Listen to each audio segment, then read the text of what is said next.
सर्वांना नमस्कार मित्र. आपण नेहमी म्हणतो की पोट साफ तर आरोग्य साफ, परंतु जे फिशर किंवा फिस्च्युला असतो, ज्याला भगंदर म्हणतात, अशा प्रकारचे मूळव्याधचे जे स्वरूप आहेत, हे स्वरूप जास्त होण्याचं किंवा याच्या मुळाशी बद्धकोष्ठता किंवा पोट साफ न होणं हे कारण असू शकतं का? का याच कारणामुळे ते होतं, हे आज आपण पाहणार आहोत. आता पहिलं की कॉन्स्टिपेशन किंवा बद्धकोष्ठता जर जास्त काळ चालली, खूप दिवसापासून आहे, खूप जास्त वेळ संडासला बसणं, तिथं बसल्यानंतर जोर लावणं, तिथं खूप वेळ घालवणं आणि त्रास होणं आणि शेवटी एवढं होणे अर्धवटच पोट साफ झाला अशी फिलिंग करून मी तिथून बाहेर उठून येणं, म्हणजे काय, दिवसाची सगळी खराबी झाल्यासारखी होती. अशा प्रकारे काय होतं की हे जोर लावून जेव्हा कडक संडास करण्यात येते, तेव्हा त्या कडक संडासमुळं आतला जे म्युकोजा म्हणून हा मुलायम थर असतो, आतड्यांच्या ह्याच्यातला आतला शेवटच्या भागाचा, त्याला इजा होती आणि ही इजा होणं, त्याच्यातून इन्फेक्शन होणं आणि त्याचे दुष्परिणाम होणं, याच्यामुळं फिशर होत असतं, फिस्च्युला होत असतो आणि मूळव्याधला सुद्धा हे कारणीभूत होत असतं. म्हणून आता पहिलं आपण पाहू की बद्धकोष्ठता आणि फिशर याचा काय संबंध आहे. तर फिशर कशामुळे होत असतं, त्याला एक चीर जे पडली, आताच आपण सांगितलं की खूप कडक संडास झाली आणि कडक संडास जर होत नसेल चांगल्या प्रकारे, ती जास्त साठून राहते, म्हणजे जास्त संडास ती कडक झालेली आणि जोर लावून जेव्हा ती बाहेर ढकलली जाते, प्रयत्न केला जातो, तेव्हा जी जखम होती तिथे चीर पडते. अशी उभी जे चीर पडते त्या चीर पडण्याला म्हणतात फिशर. आणि हे फिशर त्याच्यातून वेदना तर होताच होतात, कारण ते जखम आहे शेवटी, पण त्याच्यातून रक्त सुद्धा त्या संडासाला लागून किंवा संडास संपल्यानंतर रक्त येत असतं.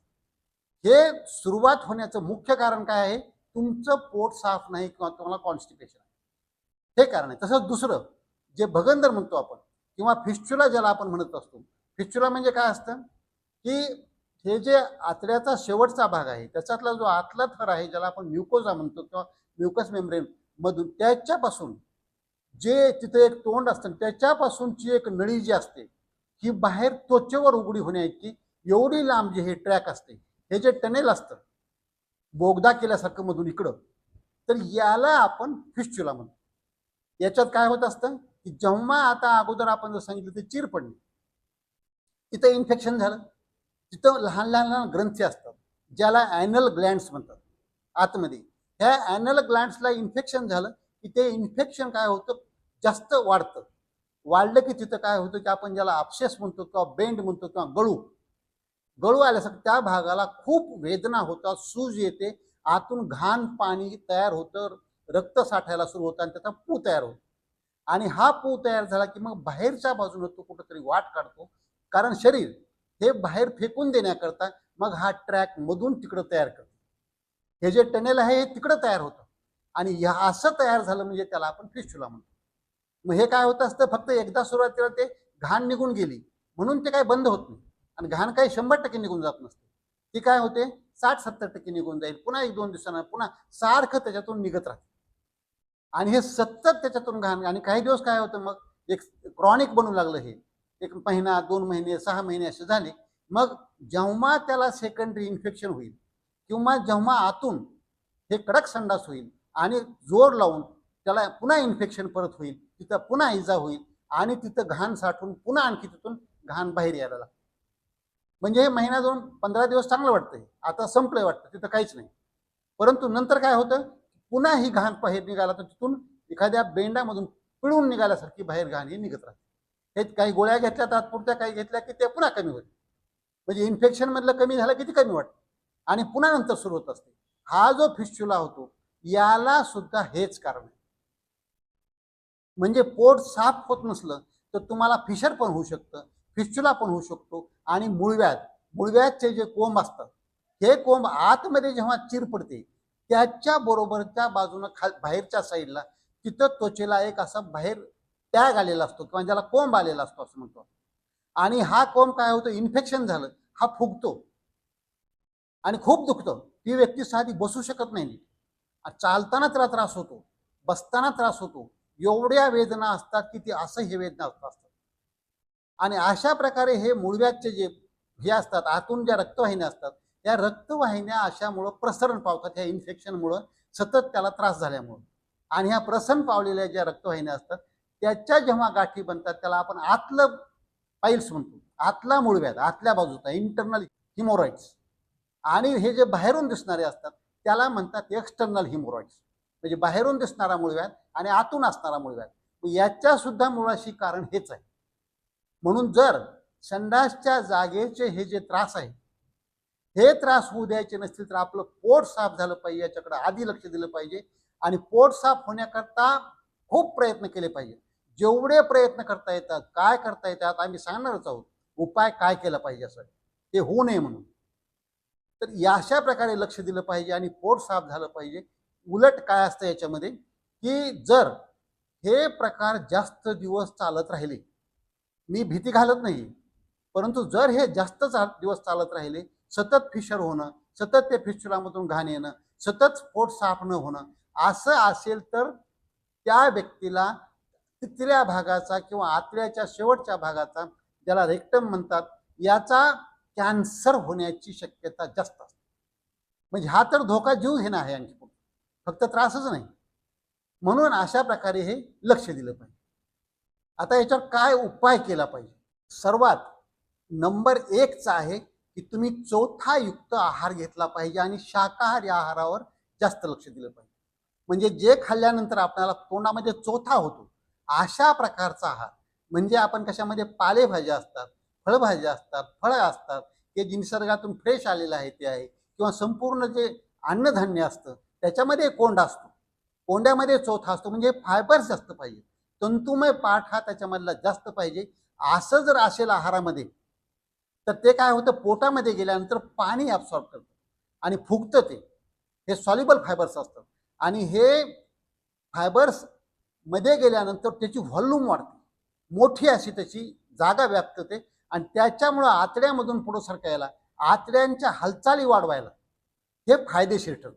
कारण ज्याला पोट साफ होत नसतं त्याच्या आतड्याच्या हालचाली पण मंद झालेल्या असतात.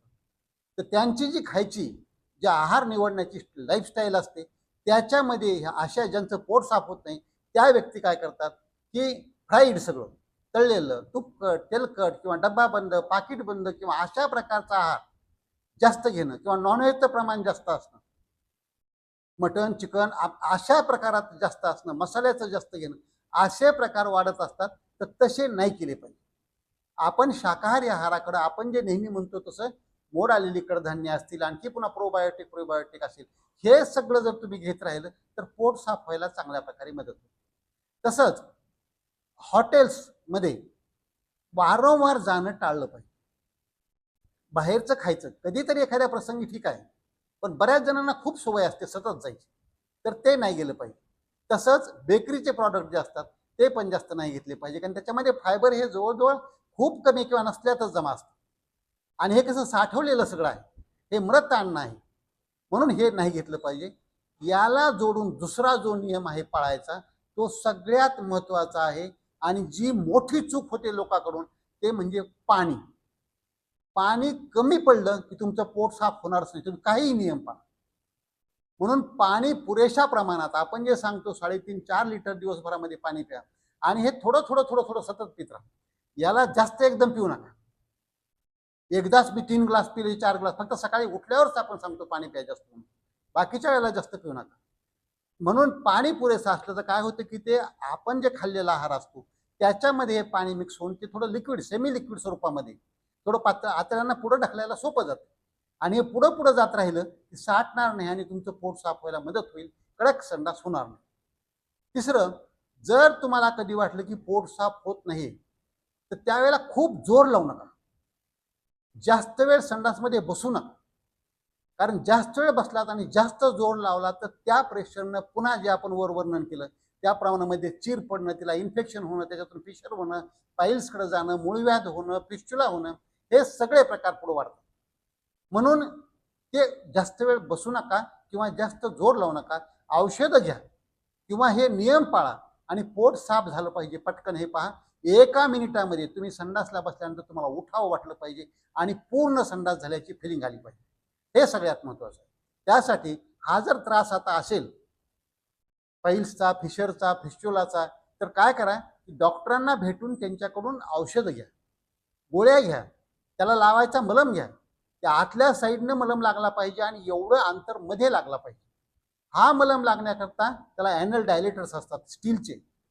त्या स्टीलच्या ॲनल डायलेटरला मलम लावायचा, ते त्या ठिकाणी थोडा मलम लावायचा आणि ते ॲनल डायलेटरमध्ये आतमध्ये जर सरकवलं तर त्याच्यासोबत मलममध्ये येतात. आतमध्ये मलम लागला पाहिजे.